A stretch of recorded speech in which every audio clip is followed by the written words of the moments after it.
പുറത്ത് പെയ്തു തോർന്ന മഴയുടെ തണുപ്പുള്ള പുലർക്കാലം. ഹാളിലെ ജനാലയിലൂടെ വരുന്ന തണുത്ത കാറ്റേറ്റ് രാഹുൽ കാപ്പി കുടിച്ചുകൊണ്ടിരിക്കുകയായിരുന്നു. മിത്ര അപ്പോൾ മുകളിലത്തെ നിലയിൽ അമ്മയുടെ മുറി വൃത്തിയാക്കുകയായിരുന്നു. രാഹുലിൻ്റെ നോട്ടം മുകളിലേക്ക് നീളുന്നത് കണ്ട അമ്മ പതുക്കെ അവൻ്റെ അരികിലേക്ക് വന്നിരുന്നു. അമ്മ പുഞ്ചിരിയോടെ രാഹുലിൻ്റെ കയ്യിലെ കാപ്പിക്കപ്പിലേക്ക് നോക്കി. എന്താടാ രാഹുൽ, കപ്പ് താഴെ വെച്ചിട്ട് കുറേ നേരമായല്ലോ മുകളിലേക്ക് നോക്കാൻ തുടങ്ങിയിട്ട്. മനസ്സ് മുഴുവൻ അവിടെയാണല്ലേ? രാഹുൽ പെട്ടെന്ന് പരിങ്ങി അല്പം ചായ കുടിച്ചുകൊണ്ട്, ഒന്നുമില്ല അമ്മേ, ഞാൻ വെറുതെ. അമ്മ അവൻ്റെ കൈകളിൽ പതുക്കി തട്ടി. എൻ്റെ അടുത്ത് നിന്ന് ഒന്നും ഒളിക്കേണ്ട. മിത്ര ഇവിടെ വന്നിട്ടിപ്പോൾ കുറച്ച് ദിവസമായി. അവൾ ഇപ്പോഴും ഈ വലിയ വീട്ടിൽ ഒരു അതിഥിയെ പോലെയാണ് ജീവിക്കുന്നത്. ഉള്ളിൽ ഇപ്പോഴും പഴയ സങ്കടങ്ങളുടെ ഭാരവുമുണ്ട്. നീ ഇതുവരെ നിൻ്റെ മനസ്സിലുള്ളത് അവളോട് പറഞ്ഞതുമില്ല. രാഹുൽ, അതല്ല അമ്മേ, അവൾ വളരെ നിഷ്കളങ്കയാണ്. ഞാൻ പെട്ടെന്ന് ചെന്ന് പ്രണയം പറഞ്ഞാൽ അവൾ പേടിച്ചു പോകും. എന്നിൽ നിന്നും അകലാൻ ശ്രമിച്ചാലോ? അമ്മ, അതിനാണ് അമ്മ ഒരു വഴി പറയുന്നത്. നീ ഇന്ന് അവളെയും കൂട്ടി പുറത്തേക്ക് പോകും. ഓഫീസിലെ കാര്യമൊന്നുമല്ല, അവൾക്കായി കുറച്ച് സമയം മാറ്റിവെക്ക്. എവിടെയെങ്കിലും ഒരുമിച്ച് നടക്കുമ്പോൾ സംസാരിക്കുമ്പോൾ അവൾക്ക് നിന്നോടുള്ള പേടി പതുക്കെ മാറും. നിന്റെ ഹൃദയത്തിലെ കരുതൽ അവൾ തിരിച്ചറിയും. നീ ഇന്ന് തന്നെ അവളെ കൊണ്ടുപോകണം.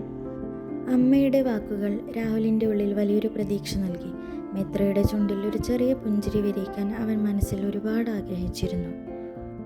രാഹുൽ മുകളിലേക്ക് ചെന്ന് മിത്രയോട് റെഡിയാകാൻ പറഞ്ഞു. നമുക്ക് പുറത്തൊരു പ്രധാനപ്പെട്ട സ്ഥലം വരെ പോകാനുണ്ട് എന്ന് മാത്രമാണ് അവൻ പറഞ്ഞത്. മിത്ര ഒരു സാധാരണ പെൺകുട്ടി ആയതുകൊണ്ട് ഓഫീസിലെ വല്ല മീറ്റിങ്ങും ഫയലുകൾ എടുക്കാനായിരിക്കുമെന്നാണ് കരുതിയത്. അവൾ തൻ്റെ കൈവശമുള്ള ലളിതമായ ഒരു ചുരിദാറും അണിഞ്ഞ് കയ്യിലൊരു ചെറിയ ഡയറിയും പേനയുമായി താഴേക്ക് വന്നു. കാറിലേക്ക് കയറുമ്പോൾ അവൾ രാഹുലിനെ നോക്കി പതുക്കെ ചോദിച്ചു, മിത്ര, രാഹുൽ സർ, ഫയലുകൾ വല്ലതും കാറിലെടുത്ത് വെക്കണോ? ലാപ്ടോപ്പ് ബാഗ് എടുക്കണോ?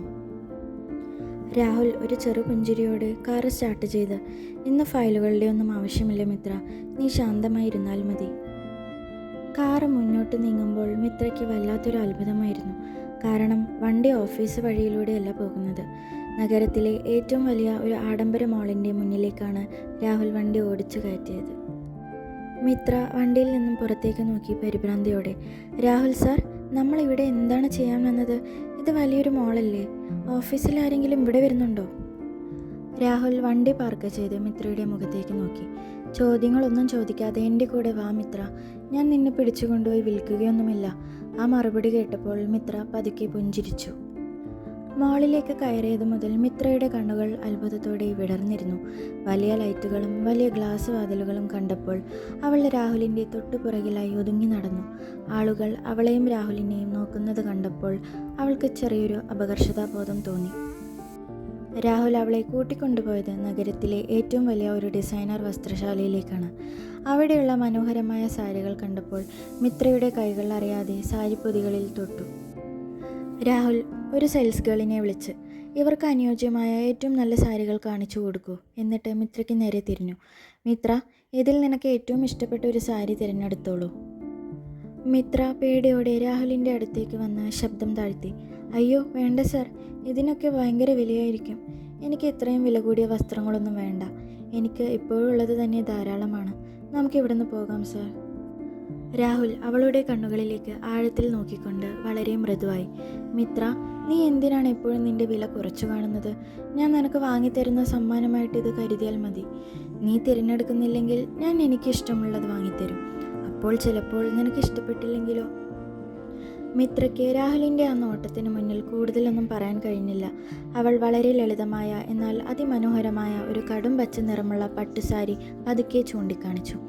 രാഹുലിൻ്റെ മുഖത്ത് വലിയൊരു സംതൃപ്തി ഉണ്ടായിരുന്നു. അവൻ അത് വാങ്ങി ബില്ല് ചെയ്തു. അതിനുശേഷം അവർ മാളിലെ ഒരു ഐസ്ക്രീം പാർലറിലേക്ക് ചെന്നു. രാഹുൽ അവൾക്കായി ചോക്ലേറ്റ് ഐസ്ക്രീം ഓർഡർ ചെയ്തു. ഐസ്ക്രീം കഴിക്കുന്നതിനിടയിൽ വളരെ നിഷ്കളങ്കയായി കഴിച്ച മിത്രയുടെ ചുണ്ടിൻ്റെ ഒരു വശത്ത് അല്പം ഐസ്ക്രീം പറ്റിപ്പിടിച്ചിരുന്നു.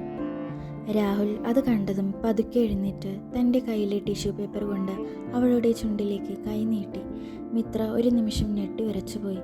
രാഹുലിൻ്റെ വിരലുകൾ അവളുടെ മുഖത്ത് പതുക്കെ തൊട്ടപ്പോൾ അവളുടെ ഹൃദയം വളരെ വേഗത്തിൽ ഇടിക്കാൻ തുടങ്ങി. അവൾ ശ്വാസമടക്കി പിടിച്ച് രാഹുലിൻ്റെ കണ്ണുകളിലേക്ക് നോക്കി. രാഹുൽ വളരെ മൃദുവായി അത് തുടച്ച ശേഷം അവളുടെ മുഖത്തേക്ക് നോക്കി പതുക്കെ പുഞ്ചിരിച്ചു. മിത്രയുടെ കവിളുകൾ ചുവന്നു തുടുത്തു. അവൾ വേഗം തല താഴ്ത്തി. മാളിൽ നിന്നും ഇറങ്ങിയ ശേഷം രാഹുൽ കാർ ഓടിച്ചത് നഗരത്തിന് പുറത്തുള്ള മനോഹരമായ ഒരു റോസ് ഗാർഡനിലേക്കാണ്. ചുറ്റും ലക്ഷക്കണക്കിന് ചുവന്ന റോസാപ്പൂക്കൾ വിരിഞ്ഞു നിൽക്കുന്ന ആ കാഴ്ച മിത്രയുടെ മനസ്സ് പൂർണ്ണമായും കീഴടക്കി. കാറിൽ നിന്നിറങ്ങിയതും അവൾ വലിയമ്മയുടെ വീട്ടിലെ നരകവും തൻ്റെ സങ്കടങ്ങളും എല്ലാം ഒരു നിമിഷം കൊണ്ട് മറന്നുപോയി. അവൾ ഓരോ പൂക്കളുടെയും അരികിലേക്ക് ചെന്ന് അതിൻ്റെ സുഗന്ധം ആസ്വദിച്ച് പുഞ്ചിരിച്ചു. അവളുടെ അശുദ്ധമായ നിഷ്കളങ്കതയും കാറ്റിൽ പറക്കുന്ന മുടിയുമെല്ലാം രാഹുൽ ദൂരെ മാറി നിന്ന് ക്യാമറയിൽ പകർത്തുന്നുണ്ടായിരുന്നു. അവളുടെ ഓരോ ചലനത്തിനും അവൻ കൂടുതൽ കൂടുതൽ പ്രണയത്തിലാവുകയായിരുന്നു. അവൾ ഒരു വലിയ ചുവന്ന റോസാപ്പൂവിൻ്റെ ഭംഗി ആസ്വദിച്ച് നിൽക്കുമ്പോൾ രാഹുൽ പതുക്കെ അവളുടെ പുറകിൽ വന്നു നിന്നു. അവൻ തൻ്റെ പോക്കറ്റിൽ നിന്നും ഒരു ചെറിയ ചുവന്ന ബോക്സ് പുറത്തെടുത്തു. രാഹുൽ പതുക്കെ വിളിച്ചു, മിത്ര. മിത്ര തിരിഞ്ഞു നോക്കിയതും രാഹുൽ ആ ബോക്സ് തുറന്നു. അതിൽ വെളിച്ചത്തിൽ തിളങ്ങുന്ന മനോഹരമായ ഒരു വെള്ളിമാല ഉണ്ടായിരുന്നു. അതിൻ്റെ നടുവിലായി ഒരു ചെറിയ ഹാർട്ട് പെൻഡൻറ്റും ഉണ്ടായിരുന്നു. മിത്ര കണ്ണുകൾ വിടർത്തി ഞെട്ടലോടെ മാലയിലേക്ക് നോക്കി. അയ്യോ, ഇതെന്താണ്? ഇതെനിക്ക് വേണ്ട സർ. എന്തിനാണ് എനിക്ക് ഇത്രയൊക്കെ ചെയ്യുന്നത്? എനിക്ക് ഇതൊന്നും വാങ്ങാനുള്ള യോഗ്യതയില്ല. ഞാനൊരു സാധാരണ വേലക്കാരി മാത്രമാണ് സർ. രാഹുൽ മാല അവളുടെ കയ്യിൽ പതുക്കെ വെച്ചുകൊടുത്ത് അവളുടെ വിരലുകൾ കോർത്തു പിടിച്ചു. മിത്ര, ഇനി ഒരിക്കലും നീ ആ വേലക്കാരി എന്ന വാക്ക് പറയരുത്. നീ ആരാണെന്ന് നിനക്കറിയില്ലെങ്കിലും എനിക്ക് നന്നായി അറിയാം. നിന്റെ ഈ നിഷ്കളങ്കതയ്ക്കും ഈ രൂപത്തിനും മുന്നിൽ ഈ ലോകത്തിലെ മറ്റെന്തും തോറ്റുപോകും. നീ എനിക്ക് എത്രത്തോളം പ്രിയപ്പെട്ടതാണെന്ന് നിനക്ക് ഇപ്പോഴും മനസ്സിലായിട്ടില്ലേ? രാഹുലിൻ്റെ ആ വാക്കുകൾ മിത്രയുടെ ഉള്ളിലേക്ക് തുളച്ചു കയറി. അവളുടെ കണ്ണുകൾ പതുക്കെ നിറഞ്ഞു വന്നു. താൻ ഒറ്റയ്ക്കല്ലെന്നും തനിക്ക് കാവലായ ഒരു വലിയ മനുഷ്യൻ കൂടെ ഉണ്ടെന്നുമുള്ള ആ ബോധം അവളുടെ മനസ്സിലെ സങ്കടങ്ങളെയെല്ലാം മഞ്ഞുപോലെ അലിയിച്ചു കളഞ്ഞു. എന്നാൽ ഈ സുന്ദരമായ പ്രണയ നിമിഷങ്ങൾക്കിടയിൽ ഒരു കറുത്ത നിഴൽ അവരെ പിന്തുടരുന്നുണ്ടായിരുന്നു. പൂന്തോട്ടത്തിൻ്റെ ഒരു വശത്ത് കറുത്ത ഗ്ലാസ് വെച്ച ഒരു ആഡംബരക്കാർ കിടപ്പുണ്ടായിരുന്നു. അതിനുള്ളിലിരുന്ന് മേഘന ഇതെല്ലാം കണ്ട് പല്ലിറുമുകയായിരുന്നു. അവൾ തൻ്റെ കയ്യിലിരുന്ന ക്യാമറ ഉപയോഗിച്ച് രാഹുൽ മിത്രയ്ക്ക് മാല നൽകുന്നതിൻ്റെയും അവളുടെ കൈകളിൽ പിടിക്കുന്നതിൻ്റെയും ചിത്രങ്ങൾ പകർത്തി. മേഘന ഭ്രാന്തമായ പകയോടെ സ്വയം പറയുന്നു, എന്നെ നാണം കെടുത്തി ഓഫീസിൽ നിന്നും ഓടിച്ചിട്ട് നീ അനാഥ പെണ്ണുമായി പ്രണയിച്ചു നടക്കുകയാണല്ലേ രാഹുൽ? എൻ്റെ അച്ഛൻ്റെ 150 കോടിയുടെ ഡീൽ ക്യാൻസൽ ചെയ്തതിന് നീ അനുഭവിക്കാൻ പോവുകയാണ്. നീ എൻ്റേതാണ്, എൻ്റേത് മാത്രം. നിന്നെ സ്വന്തമാക്കാൻ ഞാൻ എന്തും ചെയ്യും. അതിനിടയിൽ നിൽക്കുന്ന ഈ മിത്രയെ ഞാൻ വെച്ചേക്കില്ല. മേഘനയുടെ കണ്ണുകളിൽ പ്രതികാരത്തിൻ്റെ വലിയൊരു തീജ്വാല പുകയുന്നുണ്ടായിരുന്നു. അവൾ തൻ്റെ ഫോണെടുത്ത് ആരോടോ സംസാരിക്കാൻ തുടങ്ങി.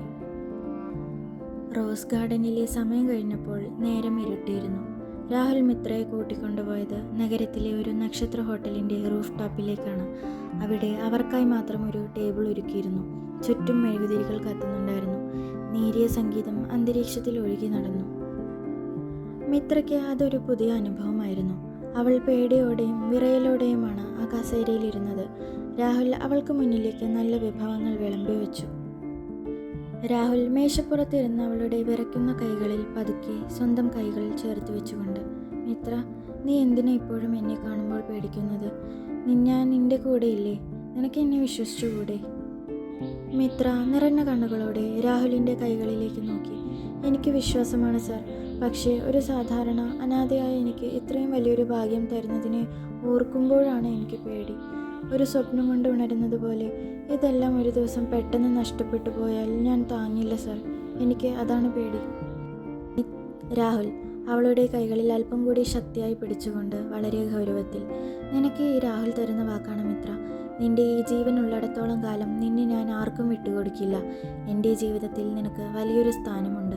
നിനക്ക് തണലായി ഞാനും എനിക്ക് കാവലായി നീയും എപ്പോഴും ഉണ്ടാകും. ആ മെഴുകുതിരി വെളിച്ചത്തിൽ അവർ രണ്ടുപേരും പരസ്പരം നോക്കിയിരുന്നു. രാഹുലിൻ്റെ ഓരോ വാക്കിലും മിത്ര തനിക്കുള്ള വലിയൊരു സുരക്ഷിതത്വവും പ്രണയവും കണ്ടെത്തുകയായിരുന്നു. മിത്രയ്ക്ക് ഈ ഡേറ്റ് അവളുടെ ജീവിതത്തിലെ ഏറ്റവും മനോഹരമായ ഒരു അനുഭൂതിയായി മാറി. രാത്രി വൈകി അവർ വീടുകളിലേക്ക് തിരിച്ചു കാറിലിരിക്കുമ്പോൾ മിത്രയുടെ കയ്യിൽ രാഹുൽ വാങ്ങിത്തന്ന ആ പച്ച സാരിയും കഴുത്തിൽ അവൻ നൽകിയ ആ വെള്ളിമാലയും ഉണ്ടായിരുന്നു. അവളുടെ മുഖത്ത് ഒരു പുതിയ പ്രതീക്ഷയുടെ വെളിച്ചമുണ്ടായിരുന്നു. അവൾ കാറിൻ്റെ ജനാലയിലൂടെ പുറത്തെ തണുത്ത കാറ്റിലേക്ക് നോക്കി പതുക്കെ പുഞ്ചിരിച്ചു. കാറ് വീടിൻ്റെ മുറ്റത്ത് വന്നു നിന്നു. അമ്മ ഹാളിലിരുന്ന് അവർക്കായി കാത്തിരിക്കുകയായിരുന്നു. മിത്രയുടെ മുഖത്തെ സന്തോഷവും രാഹുലിൻ്റെ കണ്ണുകളിലെ സംതൃപ്തിയും കണ്ടപ്പോൾ അമ്മയ്ക്ക് കാര്യങ്ങൾ ശുഭകരമായി നടന്നു എന്ന് മനസ്സിലായി. അമ്മ മിത്രയെ നോക്കി പുഞ്ചിരിയോടെ, "എങ്ങനെയുണ്ടായിരുന്നു മോളെ ഇന്നത്തെ ദിവസം? ഇഷ്ടപ്പെട്ടോ?" മിത്ര നാണത്തോടെ തലയാട്ടി അമ്മയെ കെട്ടിപ്പിടിച്ചു. "ഒരുപാട് ഇഷ്ടമായി അമ്മേ." അവൾ വേഗം മുകളിലത്തെ മുറിയിലേക്ക് ഓടിപ്പോയി. ഹാളിൽ രാഹുലും അമ്മയും പരസ്പരം നോക്കി സന്തോഷത്തോടെ ചിരിച്ചു. എന്നാൽ അതേസമയം വീടിൻ്റെ ഗേറ്റിന് പുറത്ത് ഇരുട്ടിൽ മേഘനയുടെ കാർ പതുക്കെ മുന്നോട്ട് നീങ്ങുന്നുണ്ടായിരുന്നു. അവൾ മിത്രയുടെ റൂമിലെ വെളിച്ചത്തിലേക്ക് നോക്കി ക്രൂരമായി പുഞ്ചിരിച്ചു. മേഘന സ്വയം പറയുന്നു, "ഇന്ന് നീ ഒരുപാട് സന്തോഷിച്ചു മിത്ര. കാരണം നിന്റെ ജീവിതത്തിലെ അവസാനത്തെ സന്തോഷമുള്ള ദിവസമായിരിക്കും ഇത്. നാളെ മുതൽ എൻ്റെ യഥാർത്ഥ കളി തുടങ്ങുകയാണ്." മേഘന ക്രൂരതയോടെ മനസ്സിൽ എന്തൊക്കെയോ കണക്കുകൂട്ടി. മിത്ര രാഹുൽ തന്ന മാല നോക്കി പുഞ്ചിരിച്ചു കൊണ്ടിരുന്നു. അവൾക്കന്ന് ഉറങ്ങാൻ കഴിഞ്ഞിരുന്നില്ല.